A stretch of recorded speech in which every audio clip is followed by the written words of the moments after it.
परिणिती शिंदेजी. मी महाराष्ट्रामध्ये नुकतीच झालेली जी अतिवृष्टी आहे त्याच्याबद्दल बोलू इच्छित आहे. महाराष्ट्रामध्ये सप्टेंबर महिन्यामध्ये खूप मोठ्या प्रमाणात अतिवृष्टी झाली आणि पुराची परिस्थिती निर्माण झाली, ज्याच्यामुळे हजारो शेतकऱ्यांचा संसार उद्ध्वस्त झाला. शेती पूर्ण वाहून गेली, जमिनी खरडून गेल्या, पिकं वाहून गेले.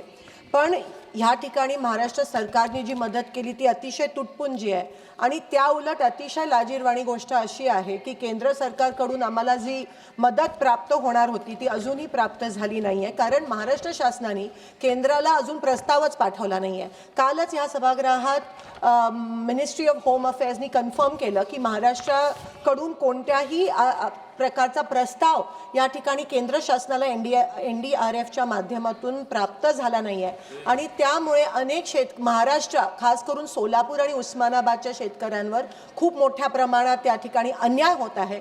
महाराष्ट्र शासन करतेच, पण केंद्र शासन पण शेतकरी आमचे मायबाप आहेत, या देशाचा कणा आहे आणि त्यांच्यावर अन्याय होतोय. आम्ही मागणी पण केलेली की ओला दुष्काळ जाहीर झाला पाहिजे, कर्जमाफी झाली पाहिजे, मुलांची शैक्षणिक कर्जमाफी झाली पाहिजे शेतकऱ्यांची, पण ते देखील केलं नाहीये. महाराष्ट्र सरकार आणि केंद्र सरकार हे फक्त निवडणुका जिंकण्यात मग्न आहे.